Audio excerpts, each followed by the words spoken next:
ओम श्री गणेशाय नमः।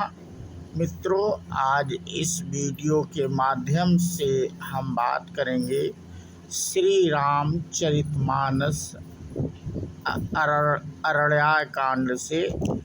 ये प्रसंग हमने मित्रों लिया है और कल हमने अगस्त मुनि के आश्रम से श्री रामचंद्र जी की वार्ता किए थे, वो वहाँ गए थे और उसी के आगे की कथा आज मित्रों राम का दंडक वन में प्रवेश, जटायु मिलन, पंचवटी निवास और श्री राम लक्ष्मण संवाद, इस पे आज मित्रों हम आप लोगों से चर्चा करेंगे।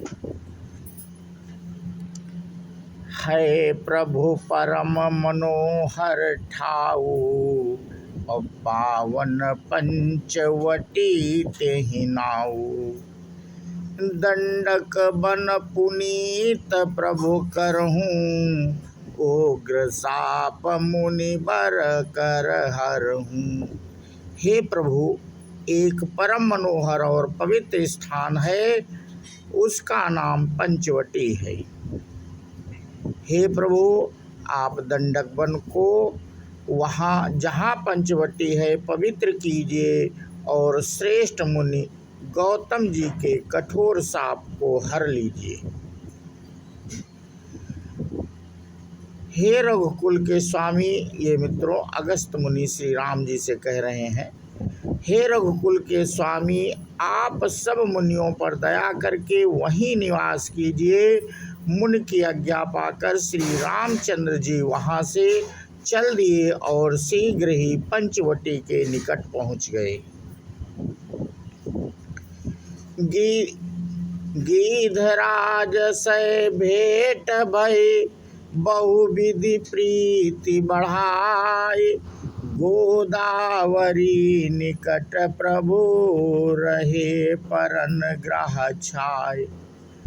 वहाँ गिधराज यानी जटायु से भेंट हुई, उसके साथ ही बहुत प्रकार से प्रेम बढ़ाकर प्रभु श्री रामचंद्र जी गोदावरी जी के समीप पर्णकुटी छाकर रहने लगे।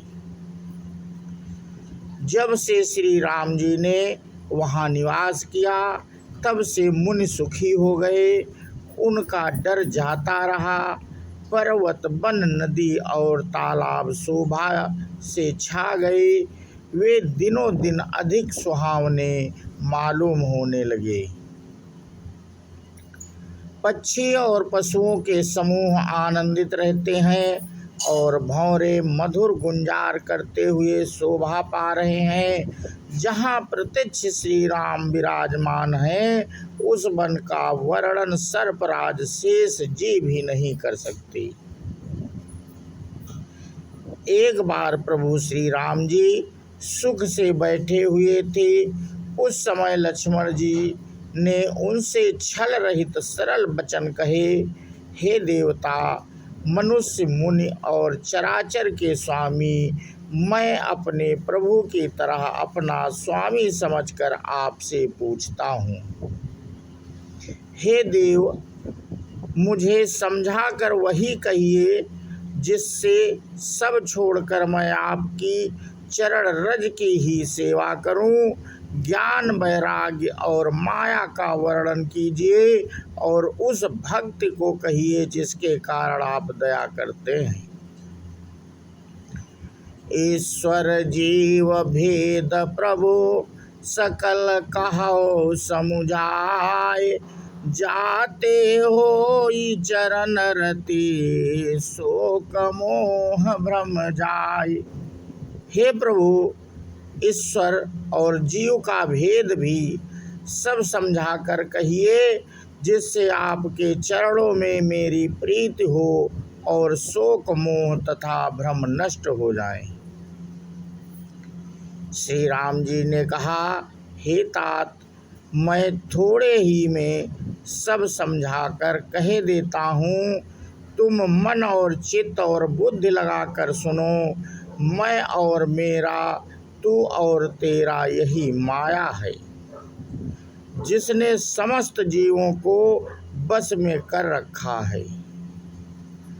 इंद्रियों के विषयों को और जहाँ तक मन जाता है, हे भाई, उन सबको माया जानना। उसके भी एक विद्या और दूसरी अविद्या, इन दोनों भेदों को तुम सुनो।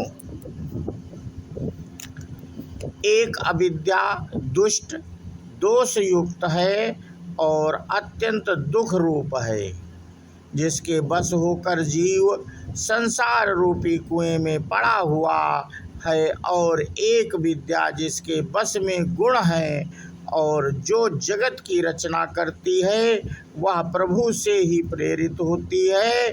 उसके अपना बल कुछ भी नहीं है।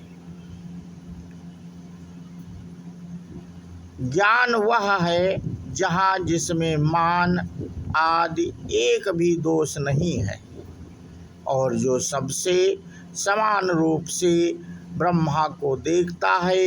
हे तात, उसी को परम वैराग्यवान कहना चाहिए, जो सारी सिद्धियों को और तीनों गुणों को तिनके के समान त्याग चुका है, जिसमें मान, दंभ, हिंसा, क्षमा रहित टेढ़ापन, आचार्य सेवा का अभाव, अपवित्रता, अस्थिरता, मन का निग्रहित न होना, इंद्रियों के विषय में आसक्त, अहंकार, जन्म, मृत्यु, जरा व्याधि में जगत में सुख समृद्धि, स्त्री पुत्र घर आदि में आसक्ति तथा ममता, इष्ट और अनिष्ट की प्राप्ति में हर्ष, शोक, भक्ति का अभाव, एकांत में मन न लगना, विषयी मनुष्यों के संग में प्रेम, ये 18 न हो,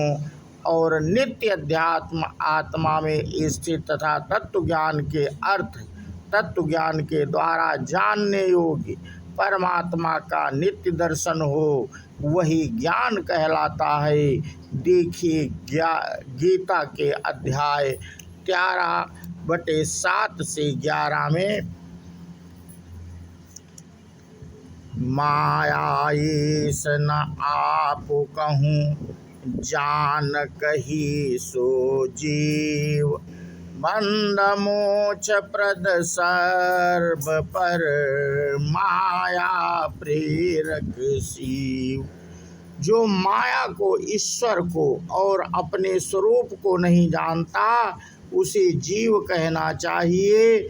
जो कर्मानुसार बंधन और मोक्ष देने वाला सबसे परे और माया का प्रेरक है, वह ईश्वर है। धर्म के आचरण से वैराग्य और योग से ज्ञान होता है तथा ज्ञान मोक्ष का देने वाला है, ऐसा वेदों ने वर्णन किया है। और हे भाई, जिससे मैं शीघ्र ही प्रसन्न होता हूँ, वह मेरी भक्ति है, जो भक्तों को सुख देने वाली है।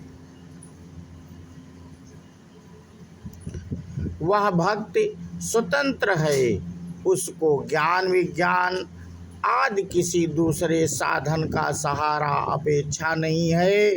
ज्ञान और विज्ञान तो उसके अधीन है। हे तात, भक्त अनुपम एवं सुख की मूल है, और वह तभी मिलती है जब संत अनुकूल प्रसन्न होते हैं। अब मैं भक्त के साधन विस्तार से कहता हूँ। यह सुगम मार्ग है, जिससे जीव मुझको सहज ही पा जाते हैं। पहले तो ब्राह्मणों के चरणों में अत्यंत प्रीति हो, और वेद की रीत के अनुसार अपने अपने वर्णाश्रम के कर्मों में लगा रहे। इसका फल फिर विषयों से वैराग्य होगा। तब वैराग्य होने पर मेरे धर्म भागवत धर्म में प्रेम उत्पन्न होगा।